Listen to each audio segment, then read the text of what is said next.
सुबह का वक्त है और अक्टूबर की 2 तारीख। अरब देश के सुनने वालों को फैजुल हक का सलाम। भारत में मुसलमानों पर हमलों के खिलाफ अरबों के गुस्से और रद्द-ए-अमल के तौर पर अरब मुल्कों में भारतीय सामान के बाइकआउट की मुहिम पर कतर में भारतीय सफारतखाने ने रिएक्ट करते हुए हमलों के इन वाक़यात को गलत प्रोपेगेंडा बताया है। उसकी तफसील बाद में, पहले गल्फ मुल्कों की कुछ खबरें। अगर आप सऊदी अरब में रहते हैं और आपने अब तक कोरोना वैक्सीन के दोनों डोजेज नहीं लिए हैं तो 10 अक्टूबर से अपने घरों में कैद हो जाएंगे। वहाँ मिनिस्ट्री ऑफ हेल्थ ने ऐलान किया है कि जिन लोगों ने अब तक दोनों वैक्सीन्स नहीं ली हैं वो कोई हवाई सफ़र नहीं कर सकेंगे और न कोई पब्लिक ट्रांसपोर्ट का इस्तेमाल कर सकेंगे।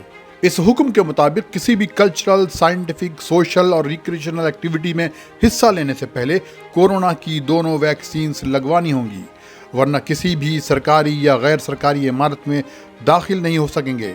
जुमा को सऊदी अरब में कोरोना की वजह से 3 मौतें हुईं और 45 नए केसेस सामने आए। बताया जाता है कि सऊदी अरब ने नए अहकामात इसलिए जारी किए हैं ताकि लोग ज़्यादा से ज़्यादा वैक्सीन ले सकें। मुल्क के बाद इलाकों में अब तक बहुत ही कम लोगों ने दोनों वैक्सीन्स ली हैं। नजरान के इलाके में अब तक 50% लोगों ने ही वैक्सीन ली है, जबकि अलबाहा के इलाके में वैक्सीन लेने वालों की तादाद सबसे ज़्यादा है और वो भी 68% के करीब ही है। मक्का, असीर और कसीम में भी अब तक दोनों वैक्सीन लेने वालों की तादाद 60% भी नहीं हुई है। तबूक और जादान में 55% से ज़्यादा है, जबकि हाइल, मदीना, जौफ में 50% के करीब। कस्टम अफसरान ने जद्दा एयरपोर्ट पर कैप्टागन की 1 करोड़ 20 लाख गोलियों की स्मगलिंग की कोशिश को नाकाम कर दिया है। कस्टम अथॉरिटीज़ ने बताया कि कैप्टागन की गोलियां एक सामान के अंदर छिपाई गई थीं। इस सिलसिले में कुछ लोगों को गिरफ्तार भी किया गया है। अगस्त के महीने में भी जद्दा पोर्ट पर इस तरह की 2 कोशिशें नाकाम कर दी गई थीं। ओमान के महकमे मौसमियात ने बताया है कि ट्रॉपिकल साइक्लोन शाहीन सल्तनत ओमान के साहिल से 500 किलोमीटर की दूरी पर है, जिसके साथ 350 किलोमीटर की दूरी पर बादल भी हैं जो ओमान सी के वेस्ट की तरफ बढ़ रहा है। क़यास ये है कि शाहीन ओमान के कई गवर्नरेट्स, जिसमें मस्कत और शनात शामिल हैं, से होता हुआ आइंदा 72 घंटे में सऊदी अरब का रुख कर सकता है। लिहाजा सऊदी अरब में इस ट्रॉपिकल साइक्लोन पर भी नज़र रखी जा रही है। ओमान में इस साइक्लोन के मद्देनज़र इमरजेंसी इंतजाम किए जा रहे हैं ताकि लोगों को जानी और माली नुकसान से बचाया जा सके। बताया जा रहा है कि इतवार यानी शंबा से मस्कत, जुनूबी और शुमाली अलबातना में तेज़ हवाएं चल सकती हैं और ज़ोरदार बारिश भी हो सकती है। अब चलते हैं इमारात। इमारात में दुबई एक्सपो 2020 चल रहा है। 190 से ज़्यादा मुल्कों ने हिस्सा लिया है इसमें और एक से बढ़कर एक साजो सामान और इजादात की नुमाइश कर रहे हैं। यहाँ आप इटली के पवेलियन में माइकलएंजेलो के एक 3D स्टैचू को देख सकते हैं जो असली तो नहीं लेकिन असल से करीब है।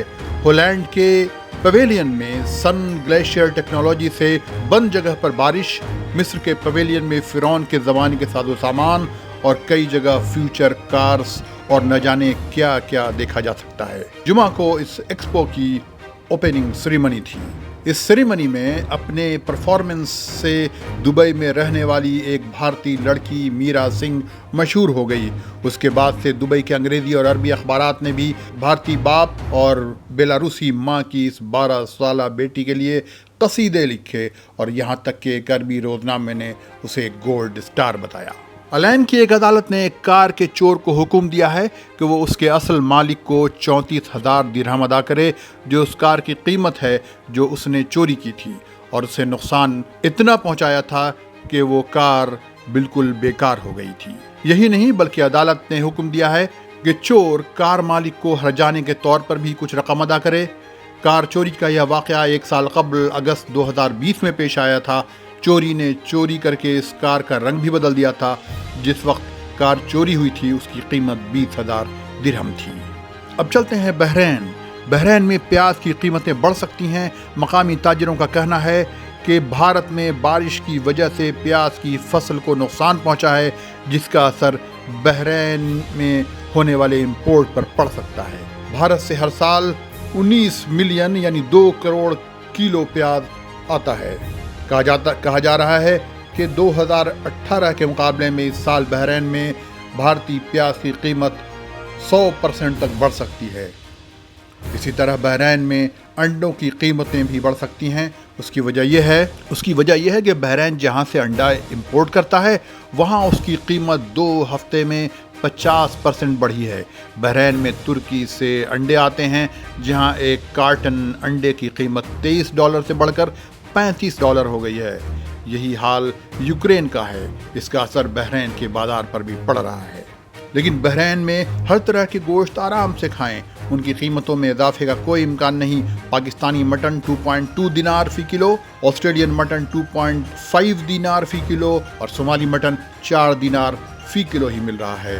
بحرین جس کی آبادی 11 لاکھ کے قریب ہے، ہر سال 22 ملین کلو گوشت امپورٹ کرتا ہے اور اس کے لیے $40 ملین ادا کرتا ہے۔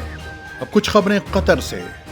قطر میں ڈیزل کی قیمت میں اضافہ ہوا ہے اور اب یہ 1.95 قطری ریال پر لیٹر ملے گا، لیکن گیسولین کی قیمتیں 2 ریال اور 2.05 ریال پر برقرار رہیں گی۔ قطر میں جہاں کورونا کی وبا میں کمی آئی ہے، ریستوراں کو اجازت دی گئی ہے کہ وہ اتوار یعنی 3 اکتوبر سے کھلی جگہ پر شیشہ سرو کر سکتے ہیں۔ قطر میں آج شورا کونسل کا الیکشن ہے جس کے لیے ووٹنگ ہو رہی ہے۔ 45 سیٹ والی اس شورا کونسل کی 1/3 سیٹوں یعنی 30 سیٹ کے لیے 252 امیدوار میدان میں ہیں، جن میں 27 عورتیں ہیں۔ اب وہ بات جس کی بات ہے، اگر آپ سعودی عرب، امارات، کویت، بحرین، قطر میں رہتے ہیں تو عرب دیس کو سبسکرائب کر لیں اور ساتھ ہی گھنٹی کے بٹن پر کلک بھی کر دیں۔ یعنی بھارت میں مسلمانوں پر حملوں کے خلاف عربوں کا غصہ سوشل میڈیا پر ابل آیا۔ انہوں نے عرب ملکوں میں بھارتی سامان کی بائیکاٹ کی اپیل کی اور ان حملوں کے ویڈیو کلپس کو بھی وائرل کیا۔ ہزاروں عرب اس ہیش ٹیگ کو استعمال کر کے بھارتی سامان کے بائیکاٹ کی اپیل کر رہے ہیں۔ منگل کو قطر میں بھارتی سفارت خانہ حرکت میں آیا۔ اس نے ٹویٹر پر ایک پوسٹ ڈال کر اسے غلط پروپیگنڈا قرار دیا اور کہا کہ یہ بھارت اور قطر کے درمیان تعلقات کو خراب کرنے کی کوشش اور نفرت پھیلانے کا عمل ہے۔ اس پیغام پر احتیاط برتنے اور فیک اور ڈاکٹرڈ ویڈیوز کو نظر انداز کرنے کی بات کہی گئی۔ یہ پیغام بھارتی سفارت خانے نے عربی میں بھی ڈالا، جس پر عربوں نے اس سفارت خانے کو ٹرول کر لیا اور سینکڑوں عربوں نے بھارت پر اور غصہ نکالا اور مذاق اڑایا۔ اس سے قبل کئی دن تک بھارت میں مسلمانوں پر ہونے والے حملوں کا ویڈیو عربی سوشل میڈیا پر وائرل ہو رہا تھا اور بھارتی سامان کے بائیکاٹ کی اپیل کی جا رہی تھی۔ اسی دوران سلطنت عمان کے مفتی عام یعنی گرینڈ مفتی احمد الخلیلی کا بیان آیا، جس میں انہوں نے بھارت میں مسلمانوں پر ہونے والے حملوں کی مذمت کی تھی۔ انہوں نے جن الفاظ کا استعمال کیا تھا وہ بڑے نپے تلے تھے۔ انہوں نے کہا تھا کہ بھارتی مسلمانوں پر انتہا پسند یعنی ایکسٹریمسٹ حملے کر رہے ہیں اور یہ حملے سرکاری ایجنسیوں کی مدد سے کیے جا رہے ہیں۔ انہوں نے امن پسند ملکوں سے اس کے خلاف متحد ہونے اور آگے بڑھنے کی اپیل کی۔ اسی دوران معاملہ کویت کی نیشنل اسمبلی میں بھی پہنچ گیا، جہاں کچھ ممبرز نے بھارت میں ہونے والے واقعات پر جوائنٹ اسٹیٹمنٹ جاری کیا اور مسلمانوں پر حملوں کی مذمت کی۔ بھارتی اخبار دی ٹیلی گراف نے ایک ویب سائٹ صبر نیوز کے حوالے سے لکھا ہے کہ کویتی ایم پی شعیب الموادری نے کہا ہے بھارت اور بھارت کے سامان کا بائیکاٹ ضروری ہے۔ اس پر اب تک بھارت کی طرف سے کوئی آفیشیل رسپانس نہیں آیا ہے۔ اس سے قبل اپریل 2020 میں بھی عرب دیشوں میں بھارت کے خلاف ایسا ہی ماحول اس وقت بنا تھا جب وہاں کام کرنے والے بھارتیوں نے عربوں، مسلمانوں اور اسلام کے خلاف نفرت بھرے پوسٹ سوشل میڈیا پر ڈالے تھے۔ ان بھارتی منچروں نے اس نفرتی ترنگ میں عرب رائل سے بھی سوشل میڈیا پر نوک جھونک کر لی تھی۔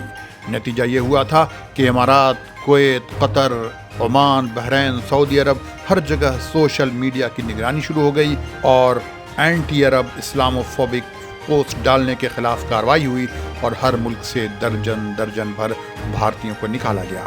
معاملہ اتنا سنگین ہو گیا کہ گلف ملکوں میں موجود بعض بھارتی سفاروں کو سوشل میڈیا پر بھارتیوں سے اپیل کرنا پڑی کہ وہ نفرت والے پوسٹ نہ ڈالیں اور جہاں وہ کام کر رہے ہیں وہاں کے قانون کا خیال رکھیں۔ لیکن اس سے کشیدگی بڑھ چکی تھی، لہذا اس معاملے کو मिनिस्ट्री लेवल पर हल करने की कोशिश की गई। लेकिन इन सब से जो होना था वो हो चुका। गल्फ मुल्कों में भारत की एक सेकुलर डेमोक्रेसी की साख ख़त्म हुई, जहां हर रंग, नस्ल, दीन, धर्म वालों को बराबर हुकूक हासिल हैं और वो भाईचारे के साथ रहते हैं। नतीजा यह है कि भारत में होने वाले तमाम वाक़यात पर अरबों की नज़र रहती है और उनका सख्त रिएक्शन भी आता है।